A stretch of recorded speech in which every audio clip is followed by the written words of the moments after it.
Bonjour à tous, dans ce tutoriel, je vais vous montrer comment transformer un simple tableau d'intervention technique en rapport automatique grâce à la puissance des tableaux croisés dynamiques. Cela va permettre d'obtenir une synthèse claire soit du chiffre d'affaires par technicien, soit du nombre d'interventions par technicien, mais également en seulement quelques secondes, nous pourrons obtenir la répartition du chiffre d'affaires en fonction du technicien et des mois, ou encore obtenir la durée moyenne de chacune des interventions. Si vous avez déjà perdu du temps à faire des copier-coller, des formules complexes dans tous les sens, ou alors des tableaux qui deviennent impossibles à modifier dès qu'on ajoute une ligne, ce tutoriel va grandement vous aider. À la fin, vous saurez créer un tableau croisé dynamique propre, l'actualiser quand de nouvelles données arrivent et éviter les erreurs classiques qui rendent les TCD difficiles à utiliser. Et en bonus, je vais également vous montrer comment créer très facilement en quelques secondes une petite macro VBA qui va permettre d'actualiser tous les tableaux croisés dynamiques du classeur en un simple clic. Alors vous trouverez très régulièrement de nouvelles vidéos sur la chaîne, alors pensez à vous abonner et surtout à activer la clochette de notification afin d'être sûr de ne manquer aucune astuce et de devenir rapidement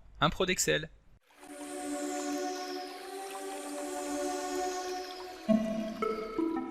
Comme d'habitude, si vous voulez être sûr de bien comprendre tout ce que nous allons voir dans le cadre de cette vidéo, vous pouvez télécharger le support de ce tutoriel ainsi que son corrigé en suivant le lien disponible dans la description de la vidéo, ce qui vous permettra de réaliser les opérations en même temps que moi pour bien comprendre tout ce que nous allons voir dans cette vidéo. Alors pour illustrer ce tutoriel, nous allons utiliser le tableau que nous avons actuellement à l'écran dans lequel nous retrouvons le suivi des interventions d'une entreprise de maintenance informatique. Dans ce tableau, chaque ligne correspond à une intervention et chaque colonne correspond à une information précise, le numéro de l'intervention, le client, le technicien, etc. Et avant donc de créer le tableau croisé dynamique, nous allons passer par une étape intermédiaire qui va consister à vérifier que notre base est propre. En effet, il faut savoir qu'un TCD fonctionne très bien quand les données sont organisées sous la forme de listes. Cela signifie que nous devons avoir une seule ligne d'entête, pas de colonne vide, aucune cellule fusionnée, aucune ligne de total et surtout une seule information par colonne. Par exemple, ici nous voyons que nous avons une colonne avec l'ensemble des dates d'intervention de chacune de ces interventions et surtout nous ne devons pas avoir une colonne pour le mois de janvier, une colonne pour le mois de février, etc.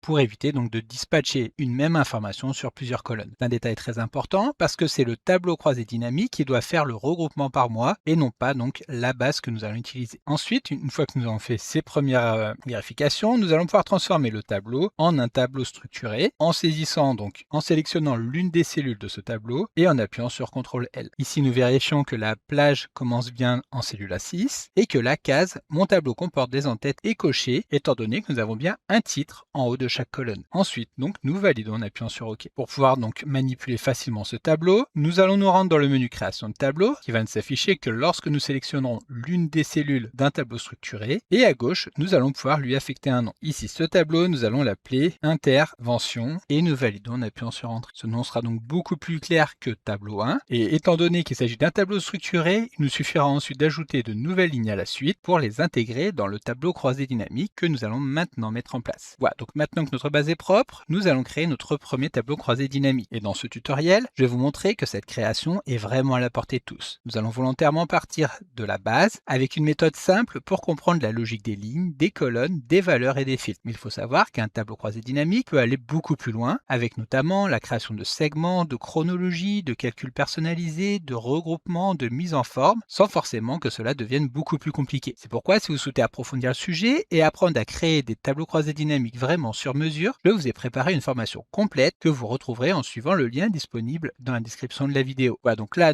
nous allons créer le premier tableau croisé dynamique en sélectionnant l'une des cellules de notre base, puis en nous rendant dans le menu Insertion, et ensuite, il nous suffit de cliquer sur le bouton Tableau croisé dynamique. À ce moment-là, Excel va automatiquement détecter la source. Si tout est bien préparé, nous devons donc voir le nom du tableau que nous avons créé, à savoir le tableau Intervention. Ensuite, donc, nous allons vouloir créer le tableau croisé dynamique sur une nouvelle feuille, car cela permet de bien séparer la base, qui reste donc sur la feuille avec les données sources, et surtout l'analyse qui va se faire sur une autre feuille. Donc ici, nous pouvons valider en appuyant sur OK, et à ce moment-là, Excel nous affiche donc une zone vide, qui est ici le tableau croisé dynamique, et sur la droite, nous avons le panneau latéral qui va nous permettre de le paramétrer. Ces champs correspondent aux colonnes de notre tableau, idée intervention, client, technicien, etc. Et il va nous suffire de glisser chacun de ces champs champs au niveau des 4 zones que nous avons en bas, filtre, colonne, ligne et valeur, pour alimenter notre tableau croisé dynamique. Et donc pour commencer, nous allons vouloir faire une analyse très simple, à savoir obtenir le montant facturé par chaque technicien. Pour cela, il nous suffit de glisser le champ technicien au niveau des lignes et ensuite le montant facturé, nous allons le glisser au niveau des valeurs. Lorsque nous effectuons ces opérations, nous voyons sur la gauche notre tableau croisé dynamique qui se génère en temps réel. Excel a effectivement additionné automatiquement les montants car il a détecté que cette colonne contient des nombres. Sans TCD, nous aurions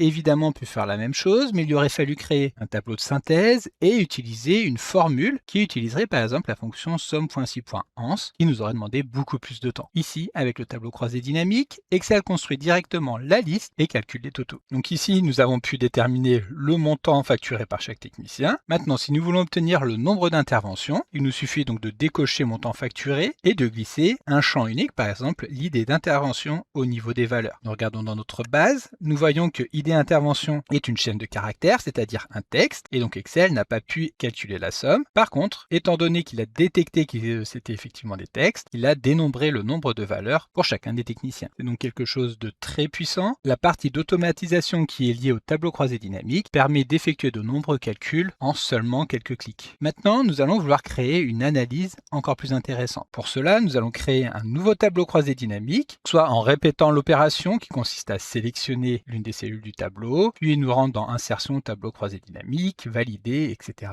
Soit pour aller encore plus vite, nous pouvons tout simplement copier la plage des cellules dans lequel se trouve le tableau croisé dynamique, ou alors encore plus rapide, dupliquer la feuille de calcul en appuyant sur la touche CTRL du clavier et en glissant l'onglet vers la droite qui permet de le dupliquer de manière quasi instantanée. Ensuite, il suffit de désélectionner les champs pour revenir sur un tableau croisé dynamique sans aucune information. Et donc maintenant, nous allons vouloir effectuer une analyse encore plus intéressante qui va permettre d'obtenir le montant facturé par technicien, mais également de manière mensuelle. Pour cela, donc, nous allons reprendre le champ technicien que nous allons cette fois-ci glisser au niveau des colonnes et nous allons prendre le champ date d'intervention que nous allons faire glisser au niveau des lignes. Ici, en fonction de votre version d'Excel, vous allez pouvoir constater quelque chose de très intéressant. Excel a repris nos dates et les a dispatchées en fonction des mois. Maintenant, il suffit de déployer un mois pour obtenir les différentes dates. Si jamais votre version d'Excel ne vous le fait pas automatiquement, il vous suffira de sélectionner l'un des champs dates, puis de revenir dans Analyse du tableau croisé dynamique et de cliquer sur Grouper le champ. Ensuite, il suffit de sélectionner jour et mois pour obtenir exactement le même résultat. Voilà, donc maintenant que la structure du tableau est prête, nous avons donc les techniciens au niveau des colonnes, les mois au niveau des lignes. Il ne reste plus qu'à faire glisser le champ montant facturé au niveau des valeurs. Encore une fois, nous aurions pu obtenir exactement la même information, mais il aurait fallu créer un tableau intermédiaire, les lignes, les colonnes, et ensuite donc utiliser somme.si.ans pour obtenir le montant facturé par chaque technicien au mois le mois. Ici, nous avons l'information directement et il nous suffira d'actualiser le tableau croisé dynamique, comme nous le verrons juste après, pour tenir compte des différentes modifications qu'il y aura sur le tableau. Maintenant, nous allons vouloir effectuer encore une nouvelle analyse qui va permettre d'obtenir la durée moyenne de chaque intervention. Donc, comme nous l'avons fait juste avant, nous allons dupliquer le tableau croisé dynamique, nous désélectionnons l'ensemble des champs, ou alors nous pouvons aller encore plus vite en les faisant glisser directement sur une zone vide pour les retirer du tableau croisé dynamique. Ici, donc, nous supprimons tous les champs, puis nous allons faire glisser le type d'intervention au niveau des lignes et la durée, cette fois-ci, nous allons la placer au niveau des valeurs. Comme nous le voyons ici, par défaut, Excel a effectué la somme de toutes les valeurs. Or, nous, ce que nous voulons, c'est obtenir la moyenne. Il suffit donc de sélectionner l'une des cellules, d'effectuer un clic droit et de nous rendre dans synthétiser les valeurs par. Ici, nous voyons que somme est sélectionnée par défaut. Nous pouvons tout simplement choisir moyenne. Alors maintenant, imaginons que nous ayons besoin d'ajouter de nouvelles données dans la base ou alors de modifier les données existantes. Étant donné que notre base est un tableau structuré, Excel va étendre automatiquement le tableau intervention. C'est ce que nous avons vu tout à l'heure. Donc pour nous en rendre compte, nous allons ajouter une nouvelle ligne qui serait l'intervention 13. Ici, donc, nous allons ajouter des données. Comme vous voyez, ici, pour nous en rendre compte rapidement si l'information a été intégrée dans les tableaux croisés dynamiques, j'ai volontairement pris des niveaux très élevés, 500 minutes et 5000 euros. Si nous revenons sur l'un de nos tableaux, nous pourrons constater que ici, la ligne n'a pas été intégrée. En effet, il faut savoir que les tableaux croisés dynamiques fonctionnent avec ce que l'on appelle un cache. Le cache va faire l'intermédiaire entre la base source et le tableau croisé dynamique, ce qui va permettre d'obtenir des résultats très rapidement, mais il faudra toujours actualiser ce cache lorsque nous allons modifier nos données pour que l'ensemble des tableaux croisés dynamiques qui reposent sur ce cache puissent intégrer ces nouvelles données. Pour cela, nous pouvons effectuer un clic droit et cliquer sur actualiser. Maintenant, nous voyons que le montant a grandement augmenté étant donné que nous avons une nouvelle donnée qui a été ajoutée. Si nous le souhaitons, nous pouvons également créer un bouton qui va permettre d'actualiser rapidement rapidement les données. Pour cela, nous allons nous rendre dans le menu Insertion, dérouler le menu Texte et choisir d'insérer une zone de texte que nous allons pouvoir dessiner sur la feuille de calcul. Ici, donc, nous allons saisir le titre du bouton, donc Actualiser. Si nous le souhaitons, nous pouvons le mettre rapidement en forme, donc en centrant le texte verticalement et horizontalement. Et ensuite, nous allons également pouvoir choisir Style, qui va permettre donc de modifier rapidement l'apparence du bouton. Ensuite, pour ajouter une commande à ce bouton, nous effectuons un clic droit et nous cliquons sur Affecter une macro. Nous allons ensuite saisir le titre que nous voulons donner à la macro, actualiser TCD et cliquer sur Nouvelle, qui va permettre non seulement de créer la macro actualiser TCD, mais également de nous l'afficher. Ici, pour aller très vite, nous allons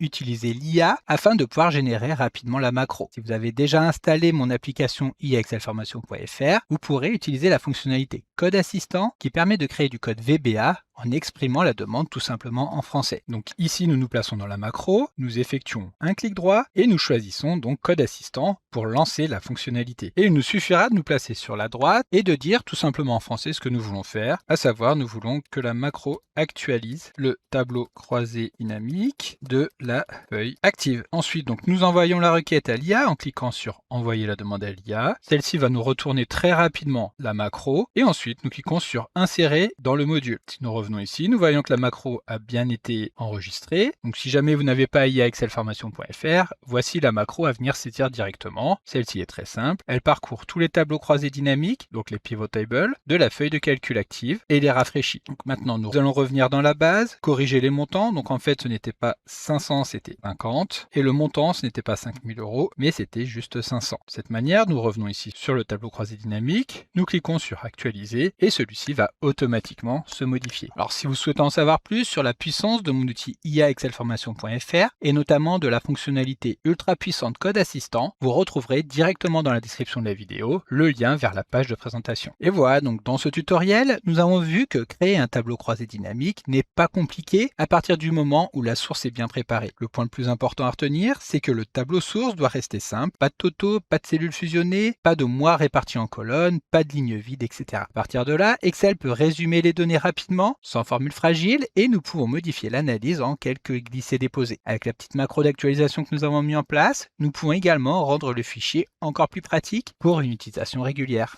Donc comme d'habitude, vous pouvez télécharger le support de secours en suivant le lien que vous trouverez dans la description de la vidéo. Si la vidéo vous a plu, n'oubliez pas de la liker et de la partager à vos collègues et amis sur l'ensemble de vos réseaux sociaux. Et vous pouvez également me laisser vos impressions dans l'espace des commentaires, je lirai chacun d'entre eux et y répondrai avec plaisir. Évidemment, si ce n'est pas encore fait, abonnez-vous à la chaîne pour ne manquer aucune astuce. C'est également très important pour m'aider à gagner en visibilité afin de pouvoir développer la chaîne et continuer de vous proposer des tas de nouvelles vidéos. Merci d'avoir suivi cette vidéo et à très bientôt pour un prochain tuto.